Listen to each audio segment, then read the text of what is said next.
이렇게 앉으면 됐네. 여기는 녹화가 되고 있겠지. 이번에 일본 시즈오카 어.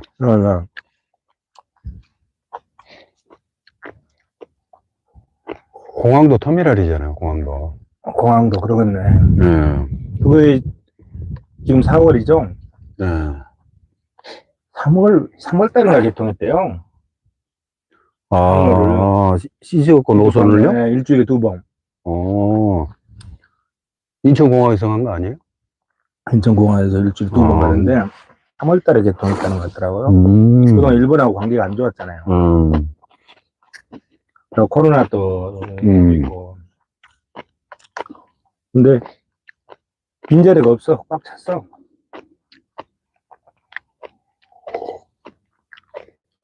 그러니까 지금 아직도 일본은 물가가 싸잖아요. 거의 20년간 지금 저물가 엔저. 그러니까 제주도 이 국내 여행을 안 가고 일본으로 간다는 거 아니에요. 일본 경제를 얘기하는 게 내가 생각나는 게 있네. 뭐예요? 지금 21세기는 미국이 세계를 제패하고 있잖아요. 양대 축이었던 공산권에 소련이 무너지고, 미국이 지금 세계의 경찰 역할을 하잖아요. 우리나라가 1950년에 2차 대전이 1945년에 끝나고 1950년 6월 25일 날 6.25가 일어났잖아요. 그때 이제 연합군이 와서 우리를 도와준 거 아니에요. 근데 그 시기에 일본은 2차 대전의 피망국에서 학전제의 물자를 조달했던 거 아니에요. 그래갖고 이제 일본이 좀 일어났지. 피망국인 일본이. 그게 이제 1950년대 아니겠어요? 그래 이제 1960년대가 되니까 일본은 혹이었죠, 혹이. 혹이었지, 그렇죠. 그러니까 그 일본이 2차 대전 폐망을 딛고 경제적으로 일어날 수 있는 호기가 한반도의 6.25 전쟁 때문이었어요. 그럼요. 그게 이제 1950년대고 1960년대에 전쟁이 또 어디서 났냐면 베트남에서 났어요. 그렇잖아요. 그렇죠. 68년인가? 네. 그게 이제 우리나라도 베트남에 참전을 했잖아요. 그래갖고 이제 달러 벌어들인 거 아니에요. 달러를 벌어들인 우리나라 군인들이 젊은이들이 얼마나 고생을 했겠어요. 베트남에서 죽은 사람도 많이 있을 거고 또 살아서 돌아오신 분들도 그 고엽제 고엽제를 아마 지금도 고생하신 분들이 계실걸요. 근데 이제 그 피해 대가를 가지고 우리나라 경제가 또 이제 일어나서는 기반이 되지 않았나 하는 생각이 들어요. 근데 그에 걸맞는 그 6.25 참전 용사들에 대한 보상이 제대로 있었느냐, 그거는 조금 의문이 있어요. 그 고엽제로 고생하기 지금도 고생한 걸 보면은 참 그 바탕 위에 우리가 지금 있는 건데, 그게 이제 1960년대예요. 근데 이제 미국이란 나라가 베트남 전쟁에서 이긴 것도 아니고 진 것도 아니고 사실상은 진 거지. 진 거죠, 마지막에. 사실상 진 거지. 발뺀 거죠. 국내 여론에 의해서 이제 발표했잖아요. 근데 얼마나 돈을 많이 썼겠어요. 베트남전에다가 미국 경제가. 그러니까 73년도인가 발을 뺀 거예요? 75년도인가? 헷갈리나요? 아니, 60년대 이제 말 70년대 초쯤 되겠죠. 73년도인 걸로 기억을 하네요. 근데 이제 베트남전에다가 이제 쏟아붓고 나니까 그때 이제 그 세계 경제의 통화, 그러니까 기축 통화가 달러 했어요, 달러. 달러로 한 거죠. 달러인데, 뭐 아직도 기축통화를 하잖아. 예. 근데, 그때 이제, 그 세계 기축통화로서의 달러는 어떤 형태였냐면, 미국에 금고에다가 금을 저장을 해놓고, 금이 저장된 만큼의 달러를 발행하는 거예요. 그때는. 그걸 이제 뭐라고 하냐면, 금태환제라고 그랬거든. 그렇죠. 금태환제. 근데 이놈의 금태환제를 이제 기반으로 해서 미국 달러가 세계 기축통화 역할을 하고 있는데, 베트남전에 전쟁을 쏟아붓다 보니까 돈을 많이 썼잖아요. 돈을 많이 쓰니까 미국의 그 연방은행에서 연준에서 달러를 다 찍어냈을 거 아니에요. 창고에 금도 없는데 찍어놨겠지. 그렇죠. 그럴 거 아니에요. 금이 있는지 아니는지 누가 알겠어. 미국만이 아는 거야, 그게. 지들만 아는 거죠. 지들만 아는 거지. 그래갖고 이제 베트남 전쟁에 그 달러를 한국 군인들 와가지고 희생하니까 거기도 임금을 줘야 될 거 아니에요. 또 무기 뭐 지원해 주려고 해서 돈을 많이 쓴 거야. 근데 종이 쪽지를 막 찍어낸 거예요. 남발한 거죠. 남발한 거지. 그게 이제 소위 말해서 듣기 좋은 소리로 양적 완화 이지라라는 거예요. 예. 그래가지고 이제 세계 경제가 이제 흐트러지기 시작한 거예요. 그래 이제 각 나라들이 저 달러를 갖고 가지고 금으로 바꿔달라고 하니까 이게 바꿔줄 수가 없는 거야. 원래 처음에 취지는 창고에 보관된 금만큼 달러를 발행해야 되는데 그렇게 돼야 이제 그게 흐트러져 본 거야. 그러니까 미국의 닉슨 대통령이 공예지책으로 1971년도에 뭔지 알아요? 금태환제를 폐지시켜버린 거야. 그렇죠. 그게 그 모임 뭐 브레튼 우주협정에? 예. 그 개 같은 짓이죠, 개 같은 짓. 그래. 한마디로. 그래가지고 이제 이 지들끼리 그 국제금융 숭홍빈이가 지은 뭐죠?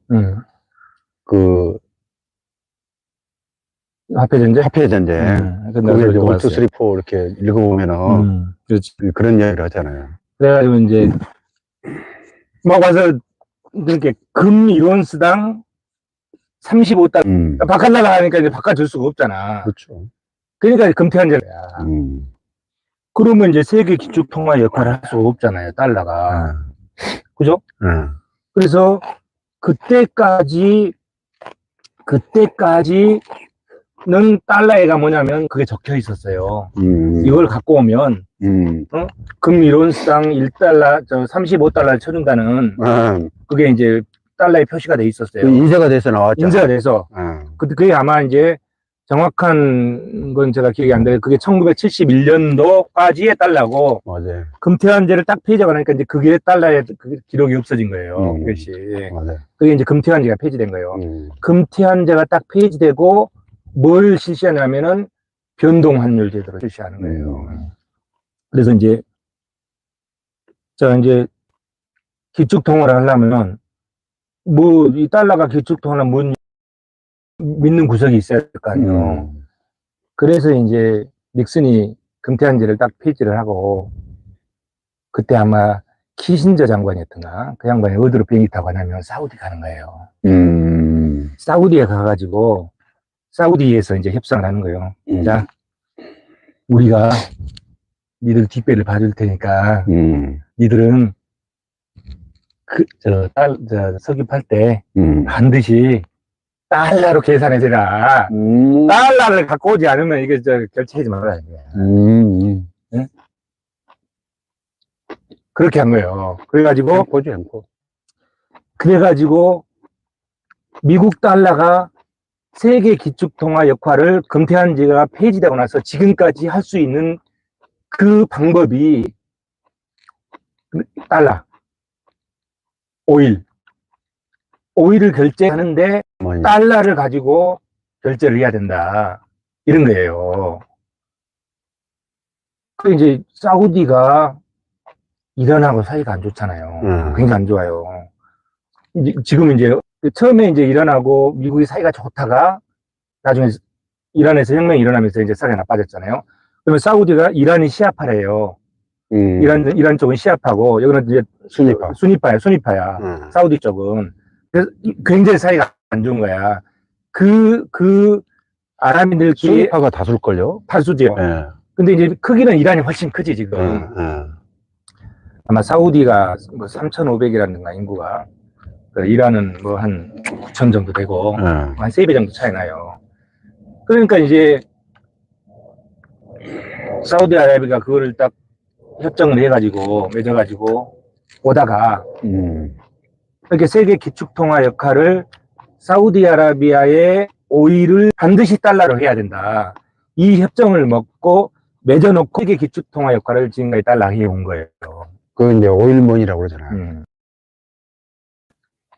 그러다가 지금 이제 어떻게 하면 중국이 사우디도 오일을 결제할 때 중국이 뭐라고 그러죠? 위안화도 결제할 수 있다는 게 벌써 지금 몇 주 됐어요. 그렇게 그걸 보고 이제 사람들이 아이고 이제 달러가 세계 기축통화 역할에서 무너지는가. 미국의 지금 대응 역할은 지금 안 나오잖아요. 그래서 금방 그래서 이제 그때 1970년대에 그런 현상이 있었어요. 그러면서 이제 그때 스태그플레이션이 일어나는 거죠. 1972년도에 막 유가가 올라가고 세계 뭐가 하면요 금리가 올라가고 그렇게 이런 이제 현상들이 있었거든요. 그래서 스태그플레이션이 발생하면서 그 세계 경제가 이제 굉장히 안 좋은 상태로 이제 빠져드는 거예요. 그러면서 그때 일본 경제가 일어서기 시작하는 거예요. 일본 경제가. 오케이. 그런데 이제 70년대 말에 가면서 80년대 전후가 되면서 일본 경제가 확 일어서고 미국 경제는 침체 속으로 들어가는 거예요. 뭐냐면 그때 이제 우리가 되돌아보면 1980년이면 우리가 고등학교 3학년 때 정도 되거든요. 내가 81학번이니까. 그때 뭔 얘기가 있었냐면 일본 도쿄의 빌딩 한 채를 팔면 미국 뉴욕의 빌딩을 같은 규모의 3개를 산다고 했어. 그랬었어요. 그렇게 일본이 잘 나갔어요. 일본, 소니, 뭐 일본 자동차, 이게 일본 경제가 막 세계를 미국을 앞서가고. 그때 엔화가 엄청 그렇죠. 인기가 좋았죠. 그러면서 이제 미국이 이제 강달러 현상이 생기는 거예요. 미국이 무역수지 적자가 엄청 심해지는 거예요.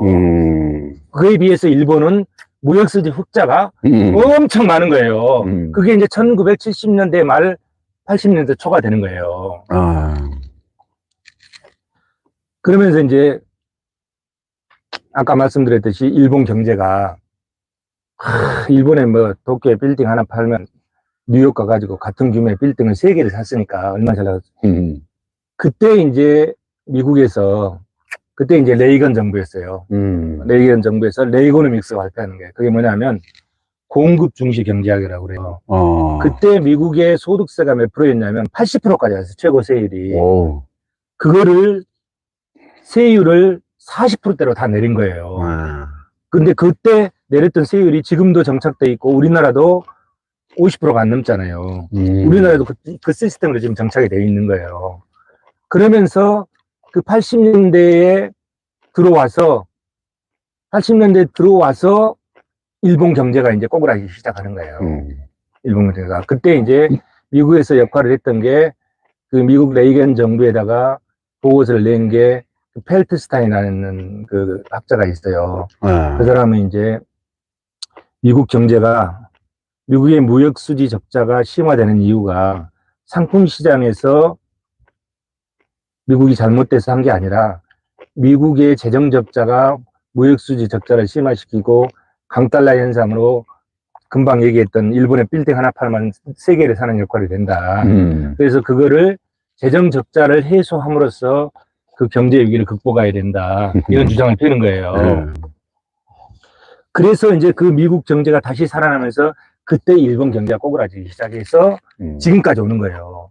그래서 그때 일본의 버블이 무너져서 그 무너지는 게 10년 간다 했는데 10년이 간 게 아니라 거의 한 30년이 지금 가잖아요. 30년 다 갔어. 벌써 80년이니까 90년대, 2000년대, 2010년대 그렇게 80년대가 10년이고, 그죠? 90년대가 10년이고, 2000년대가 10년이고, 2010년대니까 벌써 40년이네. 40년. 80년 초부터 시작하는 건데, 80년 이제 말 정도 돼서 이제 그런 현상이 생겼죠. 그때 이제 일본 경제가 꼬꾸라져가지고, 지금도 일어서지 못하고, 그럼요. 무슨 얘기가 있었냐면, 우리나라는 일본을 따라가려면 30년이 걸린다. 그랬잖아요. 지금은 소득 수준으로 보면 거의 1인당 GDP 수준으로 보면 우리나라도 이제 35,000불이 넘어가잖아요. 일본은 뭐 조금 더 제가 여담을 했는데 이번에 일본을 가보니까 거기는 높은 건물이 없더라고.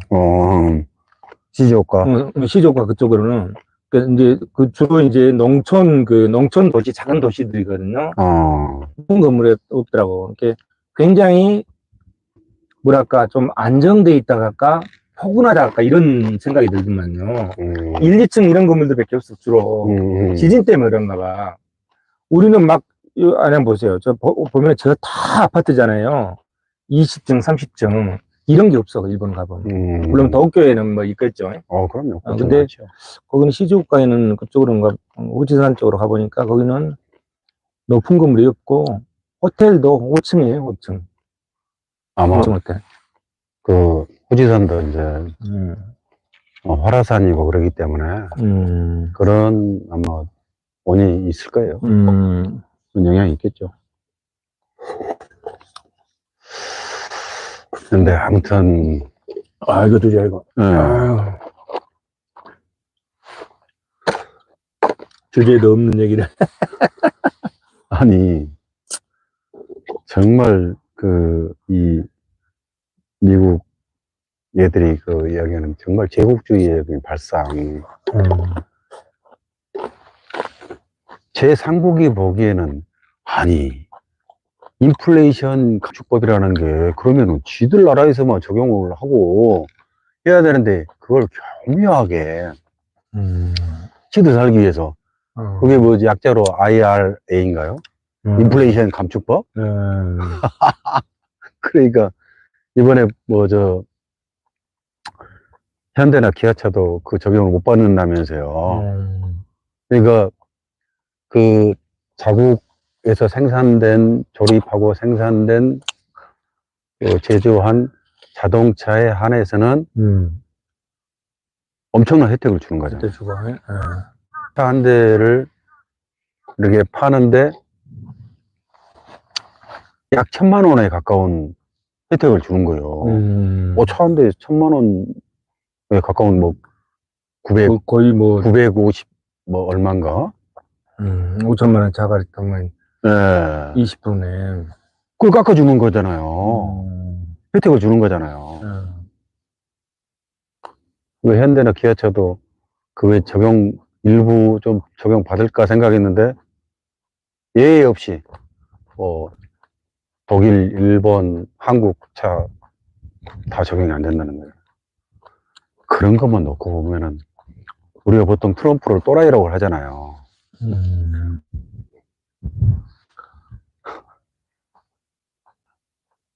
지금 대통령 누구예요? 미국 대통령.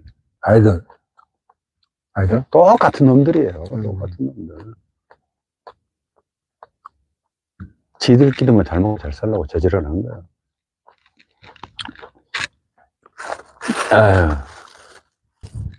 사우디에서는 바이든을 굉장히 싫어한가 봐요. 그러니까 뭐 러시아 바이든 이전 대통령이 트럼프였던가요? 빈살만 뭐 왕세자인가. 트럼프는 좀 인력을 봤는데 바이든은 엄청 싫어한다나요? 사우디에서는. 그러니까 사우디는 왕정인가 봐요. 왕정이죠. 왕정이죠. 근데 왕정인데 그 왕정에 빈살만이 젊은 사람이 이제 정권을 잡은 것 같아요. 거의 실권이 왕세자가. 젊은 왕세자가 실권을 딱 잡고 그렇게 아주 획기적인 발상을 해본 것 같아. 사우디하고 이란하고는 도저히 원수지간에 했는데 화해가 안 될 것이다 했는데 화해가 되어버렸잖아요.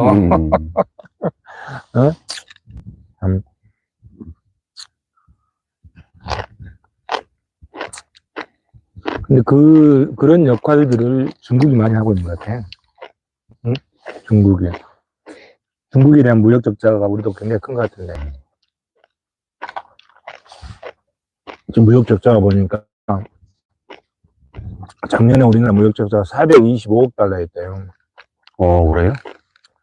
우리나라가 425억 달러인데 미국의 무역 적자는 어느 정도 되는 줄 아세요? 얼마나 되죠? 정확한 통계는 아닌데 작년 1월부터 11월까지의 통계를 보니까 우리나라가 한 425억 달러, 미국이 1조 980억. 1조? 1조 980억 달러가 약 1조 1000억 달러잖아요. 세계 209개 중에 무역 적자가 208위. 가장 꼴찌에 있는 거예요. 그만큼 미국 경제가 지금 심각하다는 얘기거든요. 1조 980억 달러. 달러로. 작년에 2022년도 1월부터 11월까지 통계에 의한 그 세계 무역 적자를 보면은 우리나라 425억 달러, 미국이 1조 980억 달러. 어마어마하네. 얼마나 거죠. 그런데도 미국 경제가 버티고 있잖아요. 뭐, 실업률 낮아지고, 뭐. 할만하죠? 그건 그렇고, 저 터미널 소송을 우리가 꼭 이겨야. 어제 기쁜 소식이 있었습니다. 그랬어요? 예, 우리 꿈마을 한신 아파트에서 거기서 주민들이 약 400명 정도가 서명을 마쳤답니다. 힘이 되네. 터미널을 그 자리에 유치해야 된다는 서명이잖아요. 그러니까 그 꿈마을 한신이 주관이 돼서 1996년도에 그러니까 이제 행정심판을 했었잖아요. 근데 그분들이 이제 생각이 완전히 바뀌어서 폐지에 대한 반대 겸 유치한다는 이야기죠. 그렇죠. 거기 터미널에 터미널 폐지를 취소해 달라는 그 소송. 용도 폐지한 걸 취소해 달라는 거. 거기에 동의하는. 동의도 하고. 거기에 터미널 곁들여서 이제 49층 반대하고 터미널 해달라. 터미널을 유치하는 거죠. 그래서 해달라. 한신 주민들이 한 400명이 고무적이네. 서명을 마쳤답니다. 너무 그 소식을 듣고 너무 감사하더라고요. 이쯤에서 곡차 한잔 해야 돼요. 너무 힘이 되네요.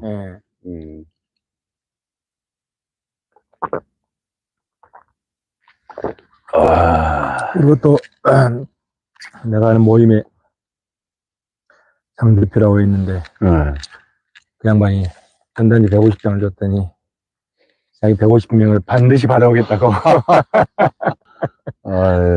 얼마나 힘이 되겠어요. 저번 1심 판결에 보면 마치 안양 시민들이 지금도 터미널을 원하지 않은 것처럼 그런 뉘앙스가 풍기듯이 하잖아요. 말도 안 되는 거. 그래서 그 메시지를, 정확한 메시지를 전달해 줄 필요가 있을 것 같아요. 그렇게 호도시키는 거죠. 저기 서명 뭐 1000명, 2000명 누가 받아주겠다고 또. 예. 열심히 또 받고 있습니다. 지금 벌써 우리가 이제 12만 부를 전단지를 제작했는데 지금 배포한 게 3만 부밖에 안 돼요. 그걸 열심히 배포하다가 제가 지금 유튜브 홍보를 위해서 유튜브를 하다 보니까 거기에 빠지셔서. 그래서 거의 2월 달 열심히 배포하다가 3월 초까지 3월, 4월 지금 유튜브에 심취돼가지고 유튜브 하다 보니까 조금 주춤한데, 근데 여기저기서 지금 한 30여 분이 받고 있거든요. 그래서 그 중에 또 한 군데서 좀 많이 좀 받겠다고 해서 자기 그 회원들 이렇게 해서 한 안양 시민들 한 1000명 정도 또 받아서 주시겠다 해서 너무 감사하고요. 큰 힘이 되죠.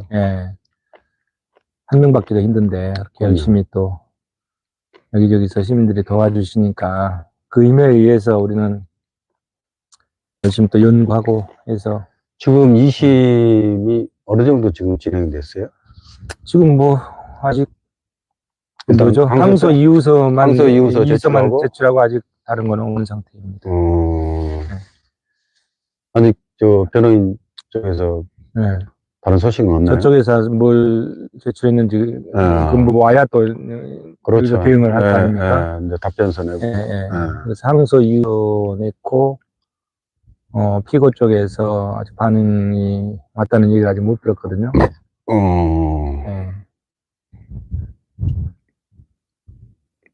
아무튼 2심, 내심 좀 기대는 하는데 결과가 좀 잘 나갈 텐데. 저게 이제 보니까요. 저게 이제 용도 폐지가 됐잖아요. 네. 이렇게 터미널 부지로 있을 때는 용적률이 150%였잖아요. 150%면은 많이 지어야 4층? 7층. 7층까지밖에 지을 수가 없어요. 많이 지어야. 근데 그 옆에 학원가, 그 먹자골목에 학원가가 있잖아요. 거기가 상업지역이에요. 일반 상업지역이에요. 일반 상업지역. 거기도 25m인가 뭐 그렇게 거의 7층이 넘어가지가 않아요. 높이 제한이 돼 있거든요. 근데 그 주위에 환경을 무시하고 지금 49층을 짓겠다는 거 아니에요. 아마 그것 때문에 경기도에서 건축허가가 안 떨어지고 있는 것 같고 이렇게 그 도시계획의 균형이 안 맞는 거죠. 그 인근 주위 환경하고 용도 지역은 그러면 학원과도 마찬가지로 일반 상업지역이지만 여기만 유독히 뭐 49층을 지을 거다 한다고 하니까 이 균형이 안 맞는 거예요. 도시계획 균형이. 스카이라인이라고 그러죠. 스카이라인. 안 맞는 거죠. 그런데 당초에 이제 150%였잖아요. 200%로 풀었잖아요. 이게 150%로 LH공사에서 낙찰을 받았잖아요. 터미널 짓겠다고 낙찰을 받은 거예요. 지금 땅 소유자는 150%인 상태에서 터미널 짓겠다고 낙찰을 받았는데 그때 이제 저 땅을 산 가격이 559억의 입찰가에서 약 1,100억에 그렇죠. 낙찰을 받았잖아요. 이렇게 입찰가액 한 2배 정도 되죠, 양. 2배 정도 낙찰을 받았는데 그때 이제 저 땅을 산 사람들이 해주 거슬인가요? 거기에 이제 저 낙찰 대금을 내기 위해서 1,100억이란 돈을 어디서 마련을 해야만이 그 대금을 낼 거 아닙니까? 그러니까 자금 마련했겠죠. 자금 마련하는데 굉장히 애로사항이 많았을 것 같아요. 처음에는. 그런데 저것이 2021년 5월 28일 날 지구단위 계획으로 터미널 용도를 딱 폐지하고 용적률을 800%를 올리니까 제2금융권에서 장기차익금을 해주는 거예요. 그것이 이제 2021년 12월 미래에셋 캐피탈인가요? 뭐 여러 개 있어요. 한 개가 아니고 여러 개 있는데 맞아 여러 개는. 그걸 딱 용적률을 바꿔버리니까 이게 이제 여기에 이제 터미널은 완전히 없어지고 여기에 이제 뭐 뛰어드는 거죠. 49층이 지을 수 있나 보다 해가지고 제2금융권에서 작년 재작년까지 2021년 12월 31일 기준으로 했을 때 1,800억을 빌려줘요. 근데 이제 돈이 된다고 생각했겠죠. 작년이면 2022년 12월 31일이잖아요. 그렇죠. 작년 연말까지 기준으로 봤을 때 거의 한 2천억 가까이를 조달을 한 거예요. 제2금융권에서. 그러니까 단기, 장기 차익금으로. 단기를 그렇게 1100억의 땅을 샀는데 예. 그 대금을 다 갚아버리는 거예요. 장기차급으로 빌려가지고. 1800억을 빌려서 제2금융권에서 1800억을 빌려서 처음에 1100억 땅값을 지불했던 하기 위해서 빌렸던 그 단기 차입금들을 싹 갚아버리는 거예요. 그리고 작년에도 또 추가로 장기 차입금을 빌려서 지금 거의 한 2천억 내외 정도의 장기 차입금이 있거든요. 그러면은 당초에 이제 그게 그 경매로 결국 이제 매수를 했잖아요. 경매가 아니라 입찰이라고 해야죠. 아, 입찰. LH공사 입찰로. 입찰. 입찰인가? 입찰로. 입찰로. 공개 경쟁 입찰. 그래가지고 이제 매수를 했잖아요. 공개 경쟁 입찰로. 그럼 지금 땅값이 지가가 엄청 올랐다는 이야기네요. 올랐죠. 저게 이제 만약에 이제 아무 제동 장치가 없이 800%로 49층 오피스텔을 진다고 가정을 했을 때 지을 수도 없을 거예요. 근데 우리가 소송으로 지금 반대를 하고 있기 때문에. 근데 이런 반대가 없이 그냥 진다고 했을 때, 그런 가정을 했을 때, 저 땅값이 얼마냐 하면 4천입니다. 4천원. 땅값만. 이게 1100억이 샀지만, 저 땅값만 4천억이에요. 4천억. 땅값만. 그만큼 용적률이 150%에서 800%로 올라가 버리면은 어마어마하게 땅값이 뛰어버리는 거. 어마어마하게 뛰어버리는 거지. 근데 금방 땅값이 4천억이라는 전제를 깐 거는 49층 오피스텔을 예정대로 지었을 때 그렇다는 얘기고 지을 수 없을 뿐만 아니라 짓지도 못하지 뭐. 그러면 너무너무 잘못됐으니까 국토계획법을 위반해서 지금 하고 있는 거잖아요. 그래서 고등법원에서 현명한 판단을 하게 되면 그건 질 수 없는 거잖아요. 2심 결과는 언제쯤 나올 거라고 예상하세요? 저는 적어도 8개월 내지 1년은 걸리지 않을까 하는 생각이에요. 상소한 날부터 계산했을 때. 그래서 내가 봤을 때는 빠르면 올 가을이나 겨울 정도는 윤곽이 잡힐 것 같은데 모르죠. 이제 아직 아직 떠들어 보지도 않았으니까 재판부에서. 그러니까 문제는 문제라기보다는 이제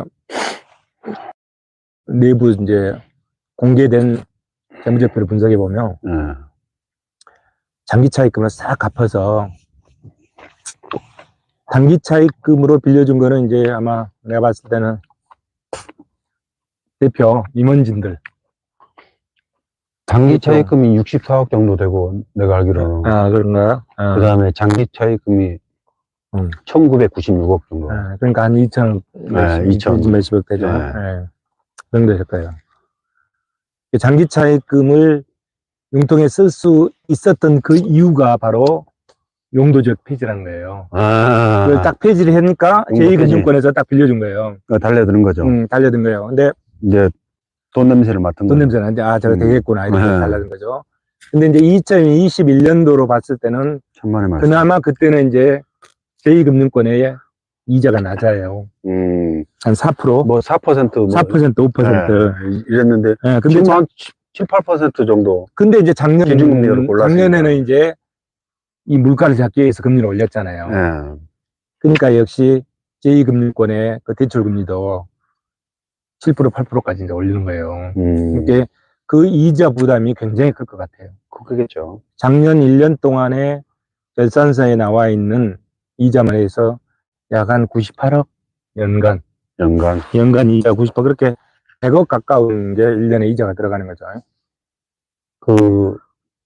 내가 알기로는 이제 2017년에 그걸 입찰로 이제 매수를 했잖아요. 2017년에 매수했죠. 2017년부터 2022년까지 6년이잖아요. 6년. 6년간 17, 18, 19, 20, 21, 22 그러네. 6년이죠. 그러니까 6년 동안 그 지급 수수료하고 그 다음에 이자 비용을 이렇게 보니까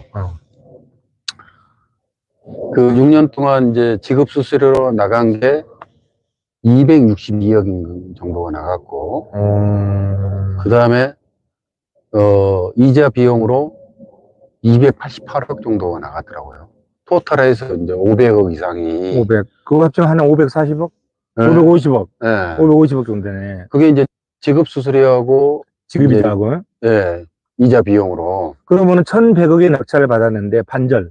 예. 거의 반절이 1,100억의 반절인 550억이 그동안 지급이자와 날라간 거죠. 지급 수수료로 나갔다는 네. 거는. 야. 그런데 이제 나는 뭐 경제에 대해서 잘 모르지만, 회계 쪽도 잘 모르지만, 어카운팅 잘 모르지만, 지급 수수료라는 게 어떤 성격이에요? 지급 수수료는 글쎄요. 내가 이자 비용은 이제 이해를 하겠는데. 예, 이자는 이제 빌리는 자금에 대해서 예.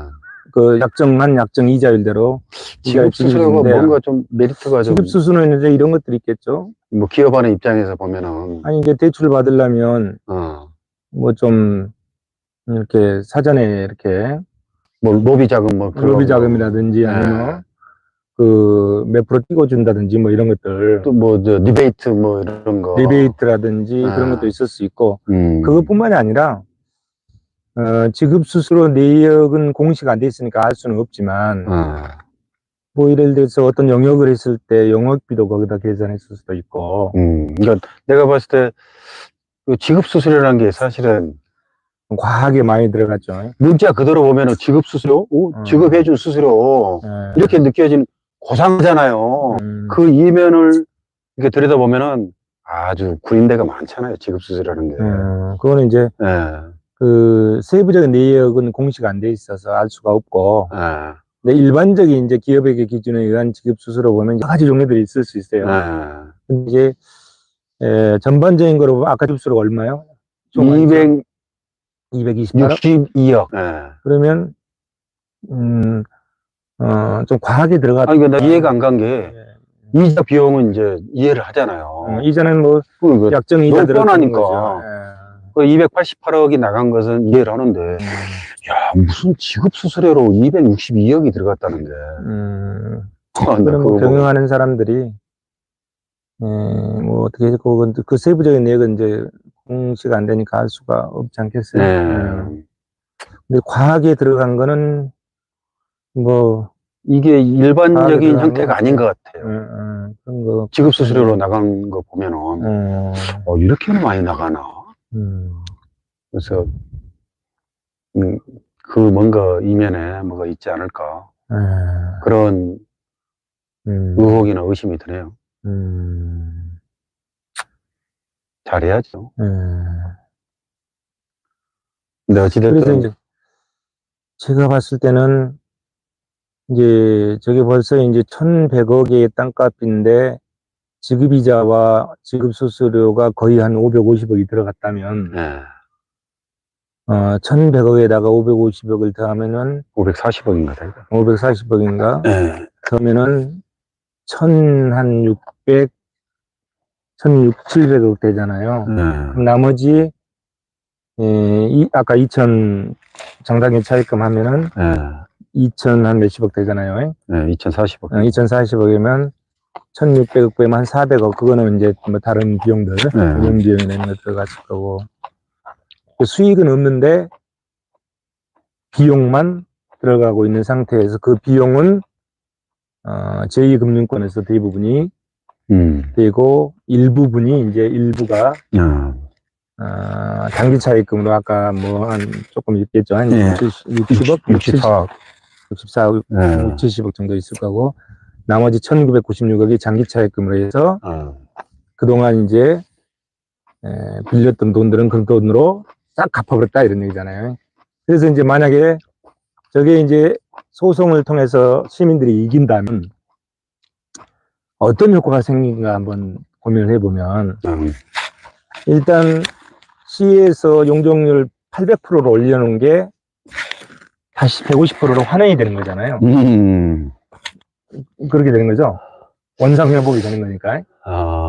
150%로. 그러면 저 땅값이 그 800%의 기대 심리가 반영된 땅값이 150%의 기대 심리가 반영된 땅값으로 다시 바뀔 거란 말이에요. 그러면 가격이 확 떨어질 거라고요. 가격이 확 떨어지면 제2금융권에서 약 1996억을 빌려주고 그 돈을 받을 수 있을까요? 근데 이제 우리가 그 제기해 놓은 게 이제 도시계획 변경에 대한 취소 소송이잖아요. 변경 그 결정에 대한, 그러니까 용도 폐지에 대한 그걸 취소를 해달라. 근데 저게 행정행위가 바로 원상 복구된 게 아니라 한 번 더 소송을 또 해야 될 거예요. 아, 그래요? 네. 저걸로 우리가 제기한 그 도시계획 그 변경에 대한 그 취소, 즉 용도 폐지에 대한 취소 소송을 했다고 그래서 바로 그 이전 상태로 원상 복구된 게 아니라 저게 이제 그 자부지가 이제 취소 소송을 했고 그걸 다시 이제 그 원상 복구하기 위해서 시에서 행정행위를 그럼 다시 해야 되는 건가요? 다시 해야죠. 시에서 행정행위가? 그럼요. 그래서 이제 저게 그렇게 간단한 문제가 아니죠. 간단한 문제가 아니고 그러니까 시간이 많이 걸리는 시간이 많이 걸리는 거죠. 아마 그 무효 소송까지 해야 될 거예요. 그러니까 이제 그거는 뭐 시간이 해결해 줄 거고 문제는 이제 고등법원을 이겨야 되잖아요. 만약에 시민들이 고등법원에서 이긴다면 이제 그렇게 다시 150%로 환영이 될 거고 시간이 좀 걸리지만 그러면 땅값인 150%의 땅값이 책정이 될 거란 말이에요. 그렇죠. 800%의 기대 심리가 반영된 땅값이 150%의 기대 심리로 바뀌어 버릴 거라고요. 아장나죠. 아장나. 그러면 2천억이란 돈을 저기서 빌려가지고 썼는데 그 2천억을 제2금융권에서 자기들 2천억의 채권을 회수할 수 있겠느냐 이런 얘기죠. 부실채권이지 뭐. 부실채권이 많이 발생될 것 같아요. 당연하죠. 이렇게 손해는 누가 보느냐? 금융권이 보는 거죠. 제2금융권이 빠지 않겠어요? 그리고 이제 단기차익금도 단기차익금을 빌려준 그분들도 이제 뭐 손해를 조금 보겠지만 단기차익금은 크지 않으니까 단기차익금은 뭐 한 5, 6% 정도 되나요? 전체 차익금에? 그러네요. 2천억, 2,040억 중에 60억 정도 되는데요. 그럼 이제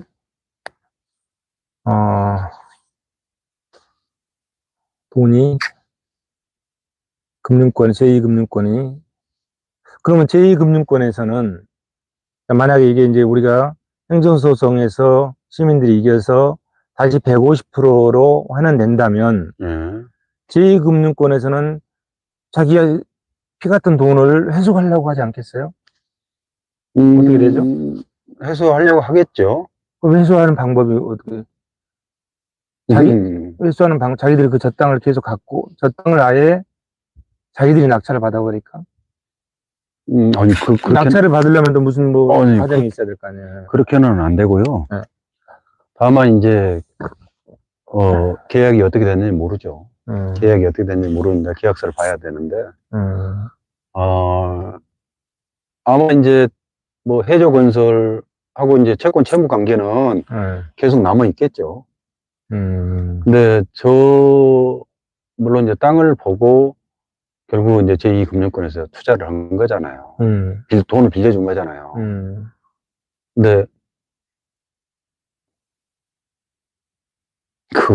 자기들이 그걸 또 안겠죠. 제가 봤을 땐 이렇게 될 것 같아요.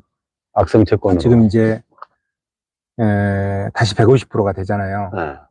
150%가 되면 돈을 빌려준 사람은 자기 채권을 회수하기 위해서 어떤 법적인 조치를 취할 가능성이 그렇죠. 클 거잖아요. 당연하겠죠. 그럼 법적인 조치를 취할 수 있는 거는 결국은 담보로 잡힌 게 저 땅이기 때문에 저 땅을 환가를 해야 되잖아요. 연금으로. 환가를 하든지 저들이 저 땅을 가져가든지. 그러면 만약에 저 땅을 환가를 한다고 하면 저 땅을 경매에 붙일 가능성이 커지지 않을까요? 자, 경매에 붙이면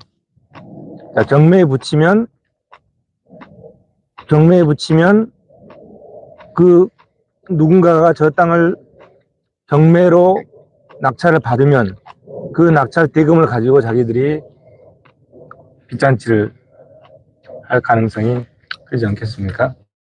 이 박사님. 네. 너무 깊이 들어가지 마시고. 아, 그래요? 거기까지 들어가지 마시고요. 일단은 소속에서 아니, 네. 이겨놓고 보자고요. 그죠? 예. 한마디만 더 하면. 예. 그러면 만약에 이제 환가로 들어간다면. 너무 깊이 들어가신다니까. 그러면 이제 경매를 만약에 한다면, 경매 신청을 한다면 법원에서 경매 평가를 할 거예요. 예. 경매 평가를 하면 경매 평가 금액이 1,100억 밑으로 갈 가능성이 클 것 같아요. 150% 다시 환원돼 버리니까. 그게 걱정되세요? 네. 그러면 1,100억의 경매 평가를 만약에 한다고 가정을 하면, 그러면 돈은 지금 2,000억을 빌려줬는데 저 땅의 가치는 1,100억밖에 없는 거예요. 그럼 1,100억인데 누가 저 땅을 1,100억에 사갔냐 이런 얘기예요. 100억에 매입한 게 아니라 저 땅을 매입할 수가 없으면 20%씩 뚝뚝뚝 떨어져요. 유찰되면은? 유찰되면 한 번에 20% 떨어져요. 그러니까 80%가 되고 80%에서 또 유찰되면 64% 떨어지거든요. 그렇죠. 그리고 또 한 번 세 번째 유찰되면 51.2% 떨어져요. 얼른 잡아야죠. 네, 그러면은 1,100억의 경매평가가 이루어진다고 가정을 하면 반값에까지 떨어진다면 500억 내지 600억까지 떨어지는 거예요. 얼른 잡아야죠. 그러면 그래도 저건 살 사람이 없어요. 아, 그래요? 딱 한 사람 있어요. 안양 심야에 살 수 있는 거예요. 개인이 저 땅을 사가지고 저기다 터미널 지을 수가 없어요. 개인 사면 안 되죠. 그럼 안양시밖에 살 수가 없는 거다. 그러면 저 땅이 1,100억의 경매가격에 나온다면 5, 600억에 낙찰된다면은 결국은 2,000억 빌려서가지고 1,500억이 공중에 떠버리는 거예요. 1,500억이 날아가 버리잖아요. 심각한 문제가 발생하는 거죠. 응? 이제 시민들이 이기게 되면 이제 그게 이제 우리의 희망사항인데 너무 깊이 들어가죠. 너무 깊이 들어갔나요? 일단 이겨놓고 오게요. 이겨놓고 봐야 되는 거죠. 근데 참 너무 무모한 시도 무모한 행동을 했고 무모한 행정을 했고 그러네요. 너무 무모한 거죠. 무모한 거예요? 무도한 거예요? 무모하고 무도 그렇게 됩니까?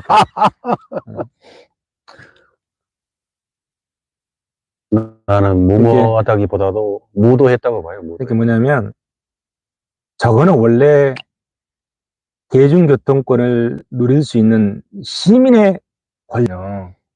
땅은 개인한테 주지만 터미널을 지어서 대중교통권을 행사할 수 있게끔 만들어줘야 되는 그러한 땅으로 지정이 되어 있기 때문에, 근데 그 원칙을 저버렸기 때문에 굉장히 복잡한 이제 자, 문제가 보세요. 생긴다. 보세요. 저기 평촌동 942번인가요? 저기가 LH 땅이잖아요. LH 땅인데 옛날에. LH 그 옛날에는 누구 땅인 줄 아세요? 원주민들 땅이었어요. 물론 원주민. 그 피눈물 나잖아요. 원주민들 땅 다 합해 쓴 거 아니에요? 그 다 등쳐먹고 뭐랄까 제대로 보상 안 해주고 그 권력에 의해서 결국은 원주민들이 얼마나 피눈물 흘렸겠어요. 그 피눈물 흘리고 땅을 뺏겨 다 나간 거죠. 그렇죠. 그게 이제 사실은 그 국가를 빙자해서 또는 나라를 빙자해서 그 원주민들한테 제대로 보상 안 해주고 그야말로 그냥 강탈한 거잖아요. 강탈. 약탈한 거잖아요. 근데 그걸 놓고 봤을 때 어찌됐든 이제 그 이후에 LH 그 5,500평에 대해서 LH에서 처음에 저걸 이제 2017년도 그 입찰할 때 그때 559억인가 됐 559억 입찰가액이 559억이잖아요. 약 정확한 거 이제 봐야 되는데 559억이었는데 그걸 이제 1,100억에 이제 나갔죠. 입찰해서 이제 그걸 매수를 했잖아요. 해적원장이. 근데 아무리 봐도 따블이잖아요. 따블이죠. 근데 감정평가라든가 다 했을 거 아니에요. 또 감정평가 또 전문가시잖아요.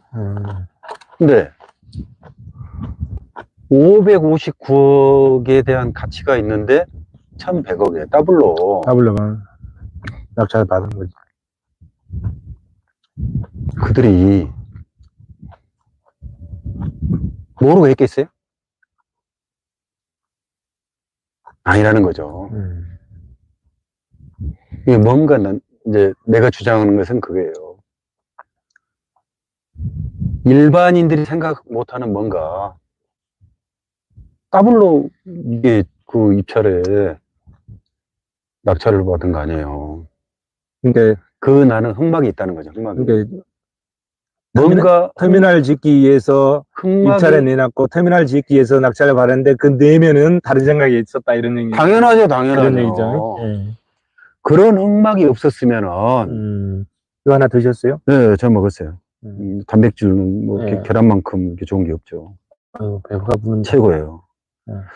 그런 어떤 그 사전에 어떤 그 흑막이라든가 내지는 그런 의견 조율이 없었으면은 골비했어요? 아니 559억에 나왔는데 1,100억에 그걸 골빈 놈 아니면은 누가 그걸 그렇게 매입을 합니까? 그러니까 살 때부터 심히 의심스러운 거예요. 살 심히. 때부터 터미널을 안 하고 딴 걸 짓겠다 하는 의도가 숨어 있었다 이런 취지이신 거잖아요. 안 봐도 뻔하죠. 안 봐도 뻔한 거 아니에요. 그런데 안양시는 대체부지도 없이 거기에 덩달아서 그게 나팔을 불어준 거죠. 덩달아서 그 사람을 그 해적원사랑 같이 춤을 췄다 이런 얘기. 그럼요, 얘기죠. 그럼요. 부안해동한 거예요. 애석하죠. 아까요 물이 있어요. 물이. 물이.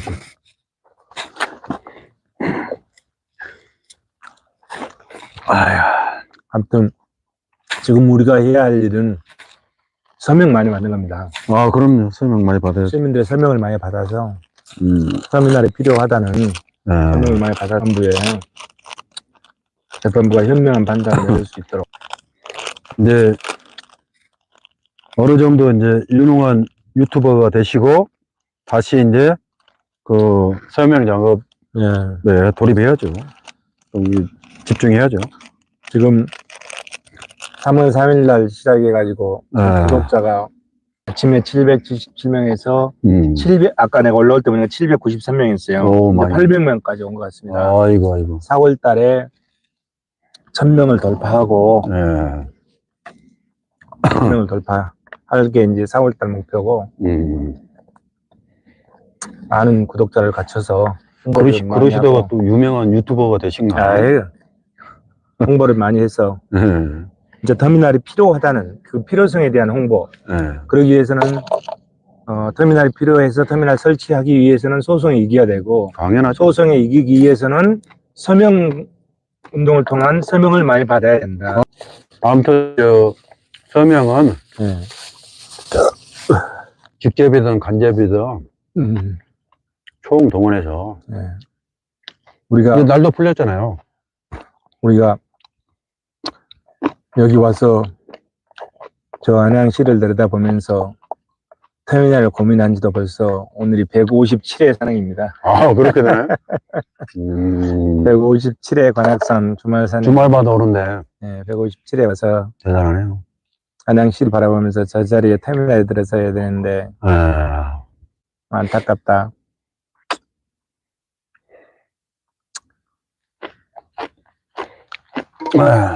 좋은 날 오겠죠?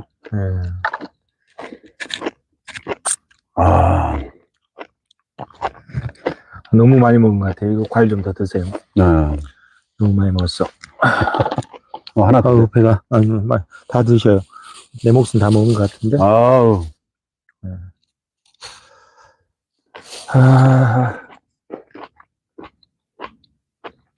그거는 우리 거고 저 김치는 방 박사님 거고 요거는 우리 거고 김치는 방 박사님 거고. 아이고.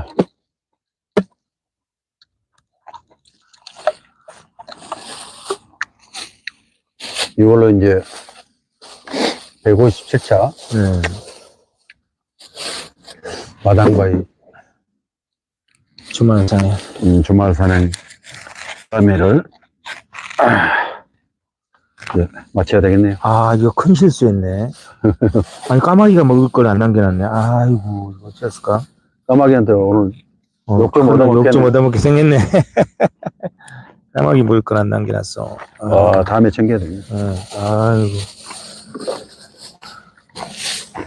우리 먹는데 급급해가지고 까마귀 생각을 못했네. 이제 우리가 떠나고 나면은 네. 까마귀가 1분 안으로 예. 1분이 뭐예요? 30초 안에 이렇게 날아들면서 뒤통수에 대고 저 놈들은 그냥 오늘은 그래도 이게 넘어지지 않았습니다. 이게 지지난주에 여기서 라이브 방송하다 넘어져가지고 액정을 36만원 주고 갈았는데 오늘은 그래도 바람에 해서 아이고. 감사합니다. 오늘 날씨 맑습니다. 지금 앞에 보이는 게 과천 시내입니다. 과천이 예전에는 중앙아파트가 많아서 저층 건물이 많았는데 지금은 재건축이 돼가지고 아주 뭐 잘 정비되어 있습니다. 저 앞에 지금 보이는 게 안양 자유공원이 보이고 자유공원 앞쪽으로 여기서 보니까 앞쪽으로 시외버스터미널 부지가 보이고 있습니다. 자, 해가 서서히 석양해가 넘어가고 있습니다. 해가 넘어가기 전에 관악산에서 안전하게 하산을 해야 될 것 같습니다. 자, 곤도라 능선에 곤도라 내려가고 있네요. 서울 시내도 잘 보이고 있습니다. 자, 어디?